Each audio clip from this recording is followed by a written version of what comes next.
4 Elixir, capítulo 2, hacia las tinieblas. Acto 1, río demoníaco. Sacó su pipa y la llenó de beleño negro. A Kiria no le gustaba utilizar sus sentidos durante sus trabajos, pero un peso muy grande la oprimía. En aquella ocasión era válido fumar. Miró la inmensidad del paisaje y encendió su pipa. Empezaba a fumar cuando unos pasos hicieron que volteara la mirada. Era Marcos.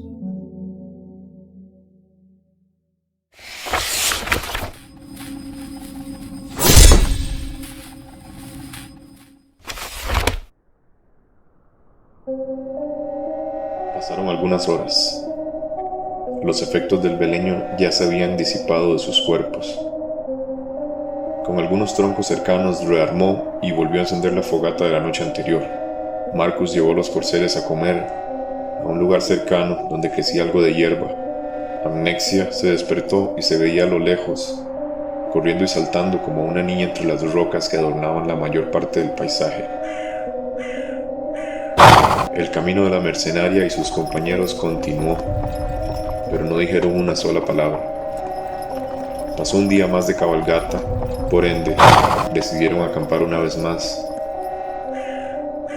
En aquella ocasión, la ciudad maldita se dibujaba inquietamente próxima. Encendieron la hoguera, comieron y se dirigieron a sus respectivas tiendas de acampar.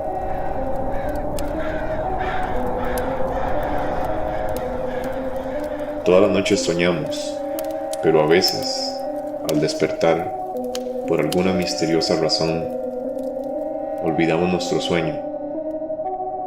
Aquella mañana, la mercenaria despertó y no recordaba sus terrores nocturnos.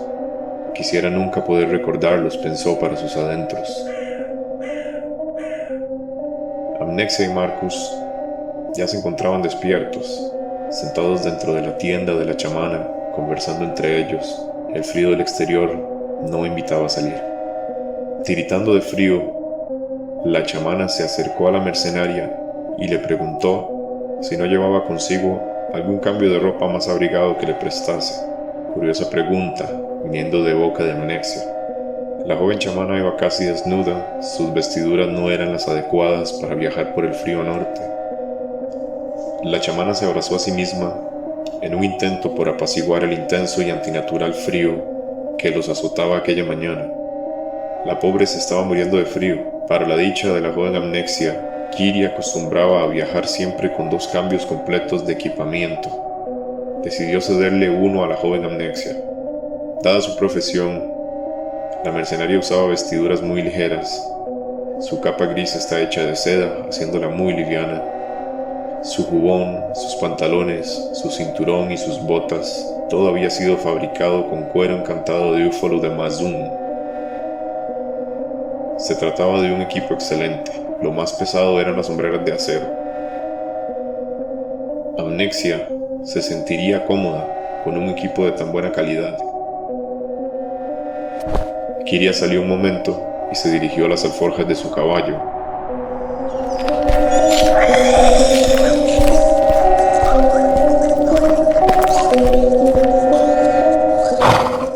Tomó el equipamiento y regresó a la tienda.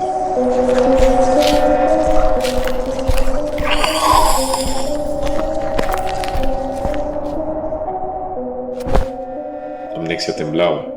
El lugar se había vuelto muy frío, tanto que el vapor surgía aún estando protegidos en el interior de la tienda. Una vez Amnexia se encontró cómoda, continuaron.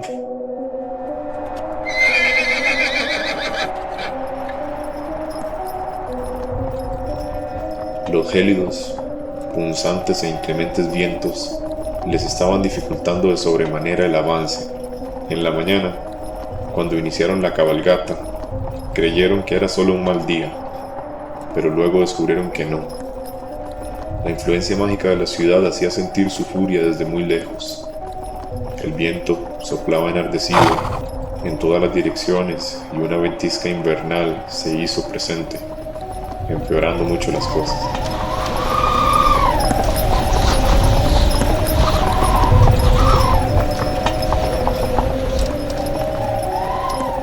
Trabajosamente lograron mantener el rumbo sin perderse, guiándose de manera muy vaga por las luces de la ciudad, que apenas iluminaban en el horizonte. La ventisca empeoró de tal manera que por momentos apenas lograba ver a sus compañeros, a pesar de que viajaban justo a su lado.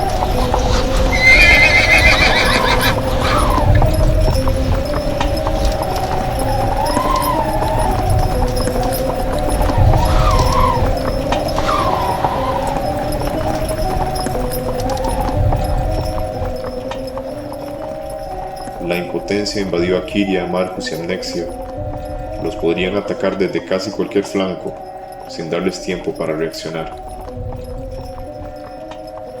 Viajaron por muchas horas bajo esas condiciones, hasta que, pasado el mediodía, las condiciones mejoraron. Una vez más, era posible distinguir la línea del horizonte y la ciudad dibujada sobre ella. El andar de la mercenaria y sus compañeros transcurrió en paz, hasta que una presencia cercana, oculta entre las rocas de helado páramo, provocó que se detuvieran de manera abrupta. Precavidos y desconfiados, desenvainaron su armamento.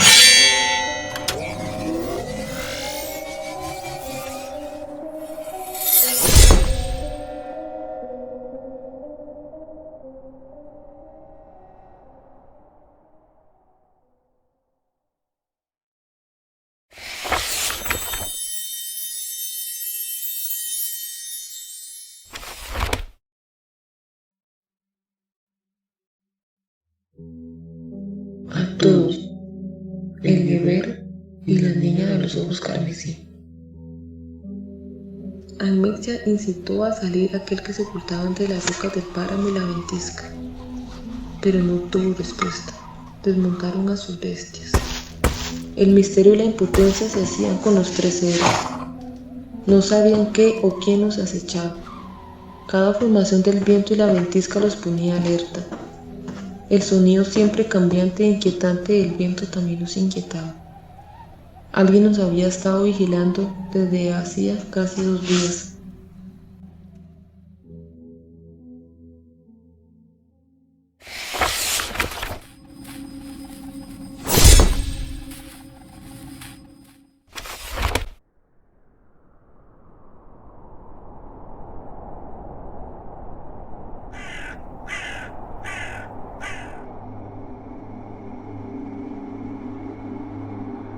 Una voz masculina, poderosa, grave y potente, que casi hacía callar al viento, habló y les advirtió de la ciudad maldita.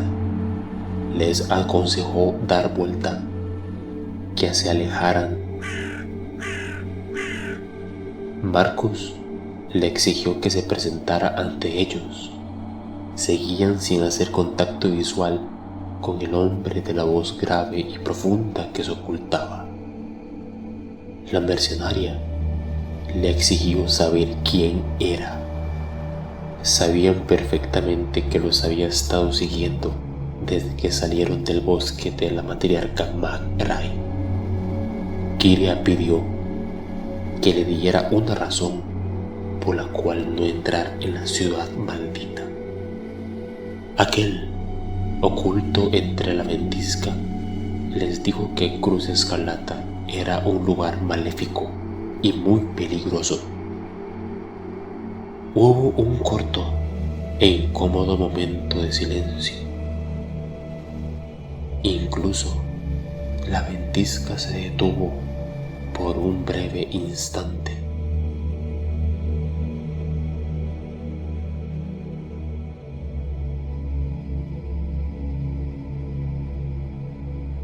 El hombre aquel les dijo que los había visto dirigirse a la ciudad mientras él huía de la misma, mientras él escapaba.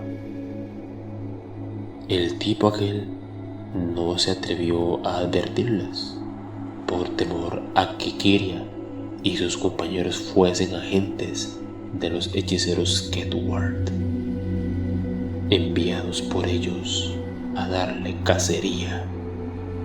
La mercenaria le preguntó por qué huía de Cruz Escarlata y también le preguntó que de quién o quiénes estaba escapando. El tipo aseveró, les dijo que evidentemente nunca habían puesto un pie en la ciudad maldita. No sabía si los héroes eran muy valientes o eran muy estúpidos. De repente hubo otro breve silencio. El hombre de la voz grave dijo que cuando se aseguró que no eran agentes de los hechiceros, decidió seguirlos.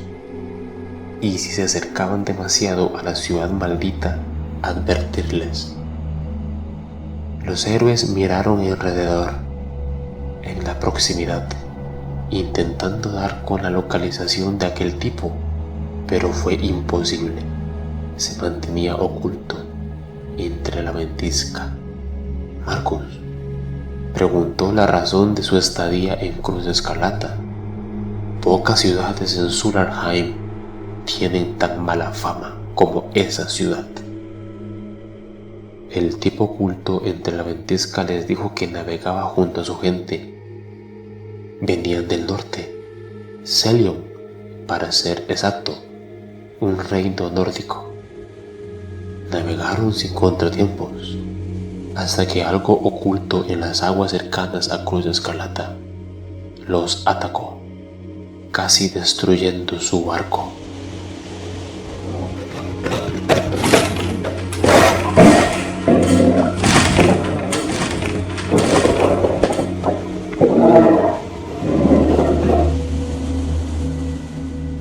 Se vieron obligados a atracar en el puerto localizado más allá de la puerta norte de la ciudad. Algo les inspiró confianza en quien les hablaba oculto entre la ventisca. Sin embargo, Kiria, Marcus y Admexia se mantenían a la defensiva.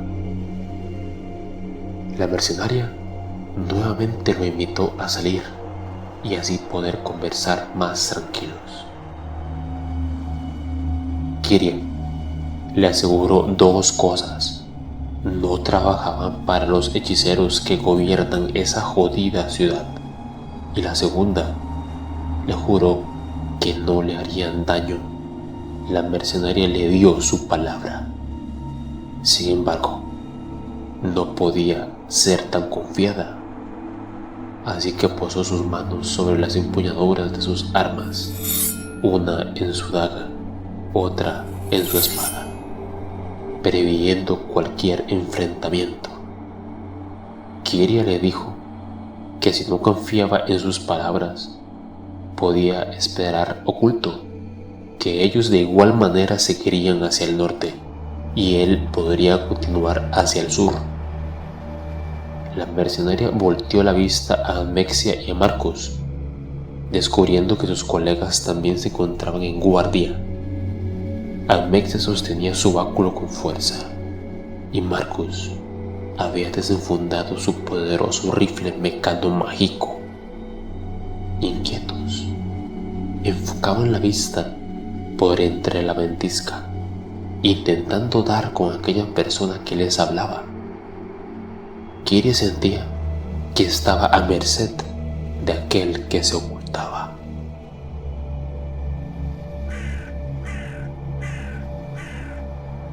Finalmente salió de su escondite. Se encontraba a escasos metros delante de los héroes. Era un tipo enorme, sumamente fornido. Su piel era clara, pero tostada por la exposición al sol. Sus ojos eran azul claro y lucía una larga cabellera rojiza y una barba abundante. Vestía con pieles de bestias nórdicas, dejando al descubierto la mitad de su pecho. Empuñaba una lanza con incrustaciones de cristales elementales de rayo. La magia de los relámpagos se apreciaba recorriendo sus brazos y sujeta a un fajón grueso. se encontraba asegurada en una gran vaina, una gran espada larga. Definitivamente se trataba de un tipo muy duro. En un instante en el que la ventisca amainó, Kiria, Annexia y Marcus descubrieron que el inmenso hombre no viajaba solo. Una pequeña niña de unos 10 años se encontraba justo detrás de aquel hombre. La misma se protegía del inclemente clima, cubriéndose detrás del primero. Era una niña muy extraña. Llevaba un vestido negro y largo que le llegaba hasta por encima de las rodillas, una caperuza roja sujeta con 2 prendedores tallados con la forma de cráneos. Los rasgos de la pequeña eran tan refinados como misteriosos. Su piel era de tez blanca como la nieve que caía del cielo. Su cabello era negro como la madrugada y sus ojos eran rojos e infundían un extraño sentimiento. Era una niña preciosa. Sin embargo, su sola presencia era imponente, tanto que por instantes ignoraron que viajaba junto a aquel inmenso hombre. Analítica, la mercenaria observó a la misteriosa niña y al inmenso hombre. Detrás de ellos se apreciaba la ciudad de Cruz Escarlata. La mercenaria quiso saber qué sucedió luego de atracar en el muelle al norte de la ciudad maldita, como recién le había dicho aquel oculto y ahora presente.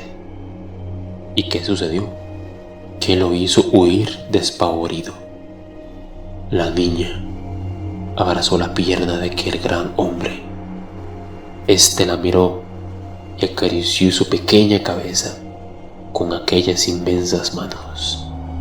El gran hombre de cabello rojizo miró a Kiria directo a los ojos. Aseguró que sabía de la maldad de esa ciudad, pero jamás creyó que llegaría a tanto, a tantísima depravación.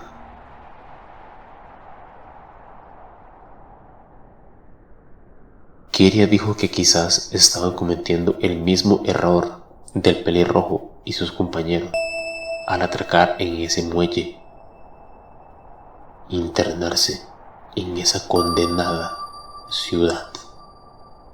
El hombre no dijo nada a las palabras de la mercenaria. En su lugar miró a su pequeña amiga y ésta lo miró a él. La misteriosa niña, de manera tétrica, clavó su enigmática mirada en Kiria, obligándola a voltear la vista hacia el suelo. La mercenaria ignoró a la niña, respiró profundo y se dirigió de buena nueva al fornido y pelirrojo hombre. Kiria una vez más le preguntó su nombre e hizo de su conocimiento el nombre de la chamana y del gatillero. El pelirrojo se disculpó, reveló que se llamaba Nihilus del Strauss y provenía del continente nórdico de Celion. También le reveló que solía ser un mercenario o cazador de recompensas, como prefieran llamarlos. Nihilus respiró profundo, como si intentase ocultar un gran pesar. Les dijo que estaba agremiado a Corona del Nexo Elemental, el más grande gremio de cazadores de recompensa en el este. Le dijo a la mercenaria a Marcus que junto a sus 6 camaradas realizaba trabajos diversos. Protegían a algún noble, cazaban criaturas salvajes, buscaban reliquias, lo que fuese, todo a cambio de oro. Pero también le reveló, de manera muy triste, que en ese momento ya no era nada, solo era un hombre, un pobre hombre, huyendo de un terrorífico destino. La chamana Almexia miró a la niña, aseverando que las niñas pequeñas no recorren el mundo junto a mercenarios. Almexia se dirigió a Nihilus y preguntó por su pequeña compañera. En respuesta, la niña dio unos pasos hasta encontrarse frente a Nihilus. Enigmática, clavó sus ojos rojos sobre Almexia. De manera desafiante, le dijo que, si quería saber sobre ella y quién era, que le preguntase directamente a ella. La voz de aquella niña era aguda, rasgada y susurrante. La chamana asintió con un gesto y le preguntó el nombre a la niña. La pequeña se dio media vuelta y miró a Nihilus a los ojos. El inmenso hombre asintió con un gesto. La pequeña volteó y respondió a mi camarada, a Almexia. Tristania era su nombre, Tristania Elilon. Y cuando estaba por decir de dónde era originaria, fue interrumpida por Nihilus, quien postró su mano en su hombro. Fue extraño. Aquel hombre no había permitido que la pequeña continuara con aquello que le decía a Almexia. La pequeña clavó su profunda mirada carmesí en la chamana y lentamente regresó a Nihilus, donde se protegió detrás de él. Keria intervino. Quería saber por qué Nihilus no había permitido que la niña continuase hablando. La pequeña miraba alrededor de manera muy extraña, como si sus ojos estuviesen viendo algo o a alguien que solo ella era capaz de percibir.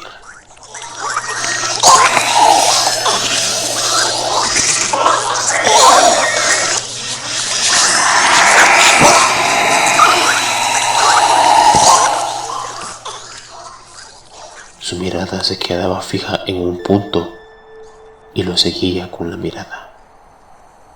Rápidamente cambiaba su atención y se distraía con otro punto de la nada. Era muy inquietante. Cuando Tristania descubrió que la mercenaria la estaba mirando, le lanzó la mirada más penetrante y cortante que jamás había sentido sobre su persona.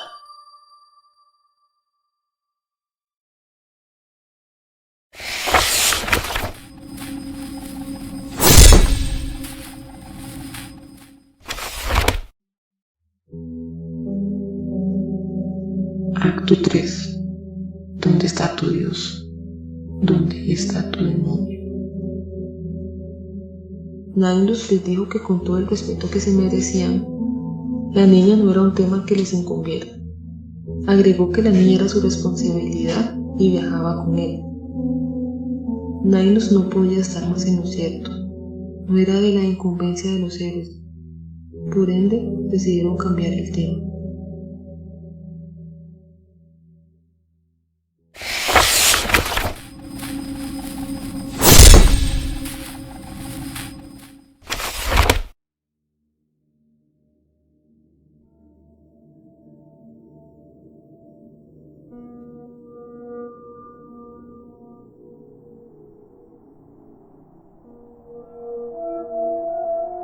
La mercenaria quiso saber qué había sucedido con los 6 camaradas de Nihilus. De manera imprevista y siniestra, la niña respondió por Nihilus, revelando que estaban muertos, que habían sido asesinados. Nihilus se disculpó en nombre de Tristania, continuó con su historia. Relató que, en la primera y única noche que estuvieron en la ciudad, bebieron en una de las tabernas de allí. El lugar se encontraba descuidado, pero al menos podrían descansar y beber algo. Nihilus se silenció unos instantes, suspiró y continuó con su historia. De un momento al siguiente, todo cambió. El tabernero corrió hacia lo que supuso era la cocina de la taberna, como si buscase ocultarse. Los pocos clientes en las mesas cercanas se pusieron de pie y se fueron del lugar. Nainlus se inquietó ante la extraña actitud de los pueblerinos. Sin embargo, siguieron disfrutando del vino. La mercenaria creía que solo la maldad podría vivir dentro de las murallas de esa jodida ciudad. Curiosa, preguntó si aún vivían personas en Cruz Escarlata. Un relámpago cayó en las cercanías, encendiendo en llamas un árbol, el posterior. Poderoso y escandaloso trueno casi le saca el alma del cuerpo a la mercenaria.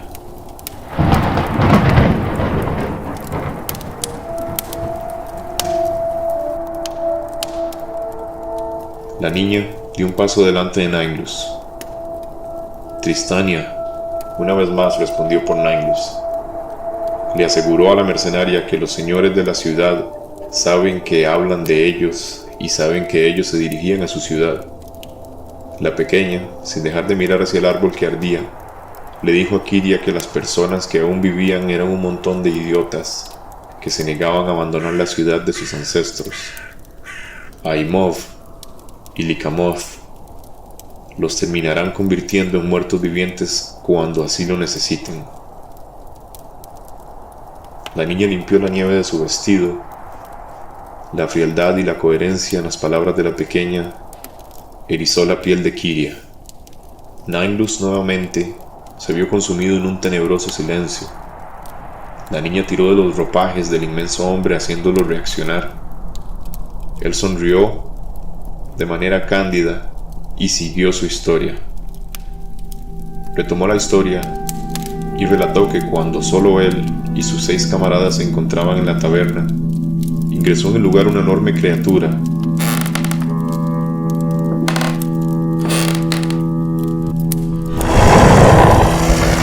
Similar a un ogro, horrible, con el rostro deformado. De su cabeza surgían 2 inmensos cuernos y era muy pálido. Unos grandes colmillos sobresalían de su mandíbula inferior, pareciera que, con pedazos de carne entre ellos. Sus brazos parecían tener unas escamas de acero que iluminaban de rojo, como si debajo de las mismas estuviese ardiendo en llamas. Empuñaba una gran hacha cuya hoja estaba fabricada de un extraño cristal rojo. Unos malditos demonios casi matan a Kiria la última vez que había visto armas fabricadas con ese jodido material.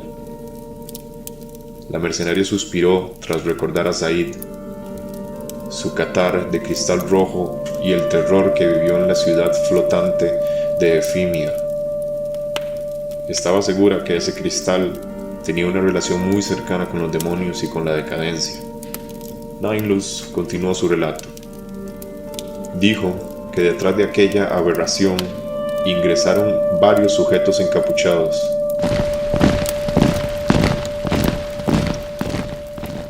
Quizás unos 6 u 8, y sin mediar una sola palabra, los comenzaron a masacrar con una magia muy extraña.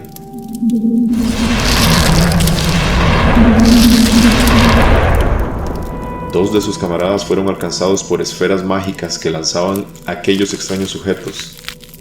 El encantamiento simplemente deshizo su carne, dejando sus huesos y sus armaduras en un charco purulento de sangre burbujeante y humeante.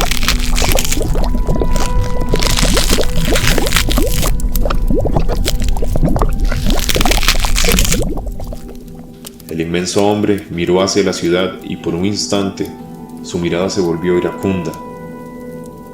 El ogro que empuñaba el hacha de cristal rojo arremetió en contra de Nainlus y sus 6 camaradas en brutal ataque. Las mesas y sillas volaban en pedazos por el lugar. Uno de sus amigos voló, partido por la mitad. Había sucumbido a aquella horrible criatura.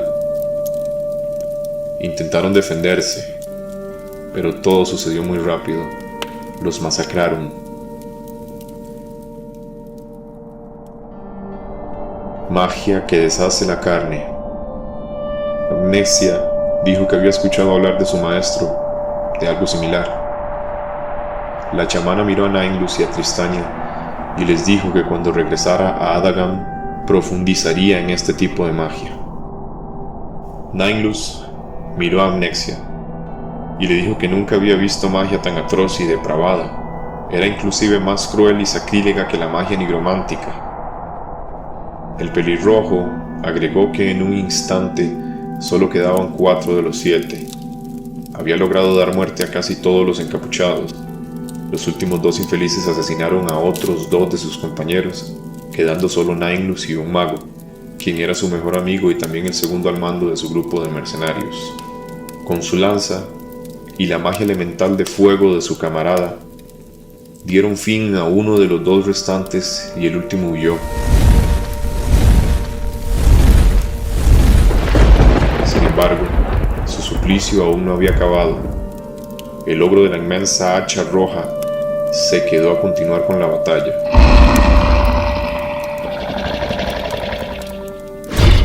Entre el mago y Nainlus se enfrentaron al monstruo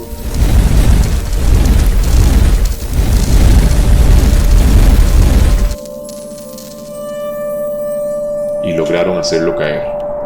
El relato de Nainlus fue interrumpido cuando Tristania de repente se vio invadida por un profundo terror y sus ojos se vieron invadidos por lágrimas. El inmenso hombre se acuclilló y acarició la cabeza de la pequeña, que parecía de juguete bajo aquella enorme mano. Una vez tranquilizó a la niña, Nainlus se puso de pie y continuó su trágico relato. Pensaban que ya todo había acabado, pero no.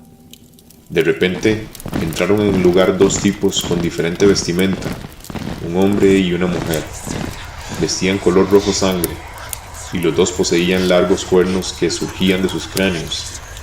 Los de ella eran largos e iniestos, los de él eran largos y de forma espiral. Junto a ellos, arribaron al lugar otros encapuchados iguales a los que habían asesinado momentos antes. Supusieron que los 2 vestidos en rojo eran sus líderes. El hombre de cuernos en espiral les dijo: aquellos que no ofrenden a los señores de Cruz Escarlata serán consumidos por la ciudad misma. Su sangre limpiará el pecado y los unirá por siempre a esta tierra. Luego de proclamar aquellas extrañas palabras, todos sus seguidores, uno a uno, tomaron posición de ataque. El mago y Nainlus eran personas valientes, pero no estúpidas. Se vieron obligados a huir del lugar. De quedarse a combatir, los habrían destrozado en un santiamén. Nainlus se separó de su camarada, cuyo nombre era Alessandro. Huyeron por distintos puntos de la posada, misma que había sido destrozada por el monstruo. La misteriosa Tristania miró a Nainlus y le recordó que la había encontrado luego de la masacre de sus colegas. La pequeña le dijo que habría muerto de quedarse a combatir, que era una dicha que ellos, sus amigos, hubiesen muerto y él no. Tristania le sonrió tétrica y le dijo que si hubiese muerto no la habría encontrado y ella estaría sola en el mundo. Escalofríos recorrieron a Amnexia, Kiria y Marcus tras aquellas palabras de la pequeña niña. Las palabras de Tristania eran frías como la muerte, vacías, sin sentimiento. No había nada en ellas. Volcó su mirada sobre los 3 héroes. Aquella pequeña no era una niña normal. Nainlus acarició su cabeza y siguió con su relato. El pelirrojo guerrero relató que tras el incidente de la taberna corrió por la ciudad. En medio de su huida, cruzó caminos con una niña que caminaba sola por las frías calles de Cruz Escarlata. Era Tristania. Huía de las mismas personas que habían asesinado a casi todos sus camaradas.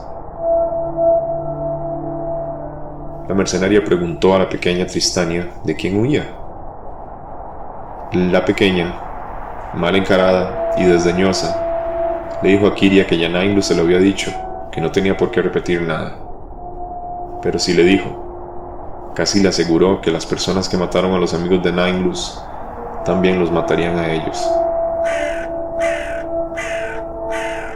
La respuesta de la niña solo intranquilizó más a los tres héroes, aún más habiendo escuchado cómo lo escupía una niña tan pequeña como Tristania. Kiria decidió revelarles la razón por la cual debían atravesar Cruz Escarlata. Les aseguró que el mismo rey Peracias los había enviado. La mercenaria miró su brazo, le dijo a Nainglus y Tristania que sufría de un envenenamiento demoníaco, y solo una bruja, quien vive en la montaña helada más allá de Cruz Escarlata, podría ayudarla. El camino más cercano era atravesando la ciudad maldita. Una ventisca los golpeó de manera fugaz, obligándolos a cubrirse los rostros.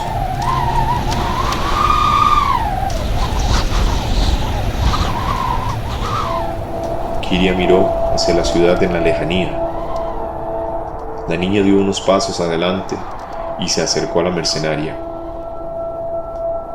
Cuando la tuvo de frente, extendió sus pequeñas manos, tomó el brazo derecho de Kiria y lo miró como si lo estudiara. Le advirtió de quienes la rodeaban y de quienes guiaban su camino. La mercenaria no sabía a qué se refería la pequeña. Tristania tomó una varita de madera del suelo y la partió por el medio. Seguido le dijo a Kiria que si quería saber dónde están sus dioses y dónde están sus demonios, bastaba con eso, con quebrar una varita de madera frente a ella. Así de frágiles son los seres humanos. La niña le dio la espalda a Kiria y regresó a la protección que le daba aquel inmenso hombre. Nainglus, algo pensativo, se despidió de los tres héroes. Les dijo que eran personas muy valientes.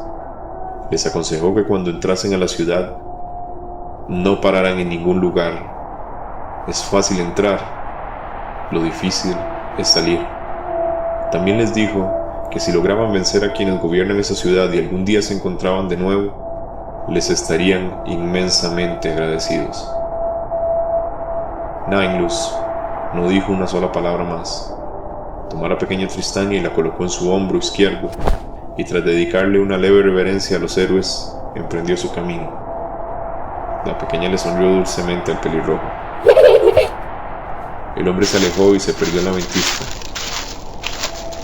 Kiria y sus compañeros siguieron su caminar, aún más temerosos de la ciudad, luego de conocer la historia del pobre de Nainglus, y con la intriga que dejó en todos ellos aquella pequeña mujercita. Nexia dijo que nunca había conocido a una niña tan extraña. Parece que también intentaba escapar de los hechiceros. ¿Quién sería capaz de hacerle daño a una niña tan hermosa e inteligente? Marcus agregó que si alguien en esta jodida ciudad era capaz de hacerle daño a un niño, no querían imaginar lo que serían capaces de hacerles a ellos. Kiria no podía sacarse de la mente los ojos carmesí y las últimas palabras de aquella niña. ¿Quieres saber dónde están tus dioses? ¿Dónde están tus demonios? Basta con esto, con quebrar una varita de madera frente a ti. Así de frágil eres. Así de frágil son los seres humanos. Los pensamientos de Kiria eran caos en su cabeza.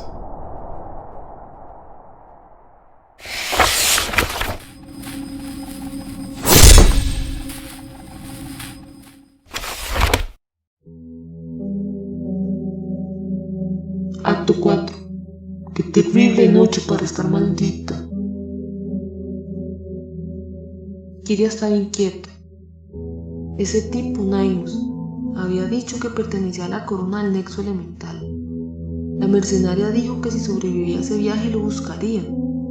Algo en ese hombre la había intranquilizado y esa pequeña que viajaba bajo su protección. Nunca en toda su vida había visto un niño como ella. Hacía tiempo no cruzaban caminos con otro mercenario. Son tan raros en esos oscuros días decadentes.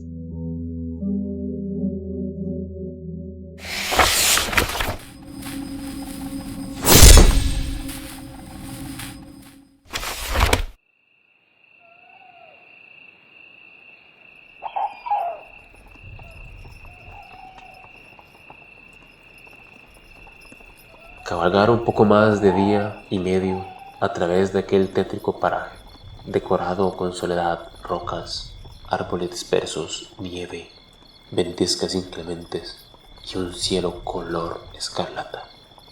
Admexia señaló hacia el norte y los hizo detenerse por un momento. Por entre la cortina de nieve ya eran distinguibles las puertas de la ciudad maldita. Kiria miró el luminoso horizonte. El palpitar de su corazón aumentó. Sentía excitación y ansiedad en extraño jugueteo con sus sentimientos.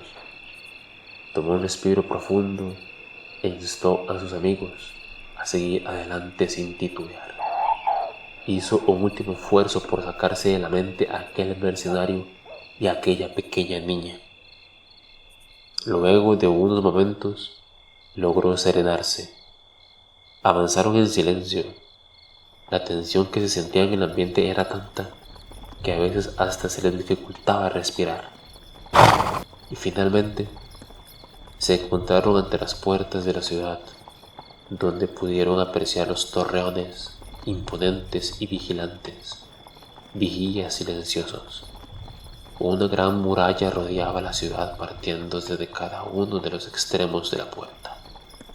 Un gran marco de roble antiguo sostenía las dos grandes puertas, mismas que habían sido talladas con escenas macabras de personas muriendo, demonios engulléndolas y dos personas sobre todos estos.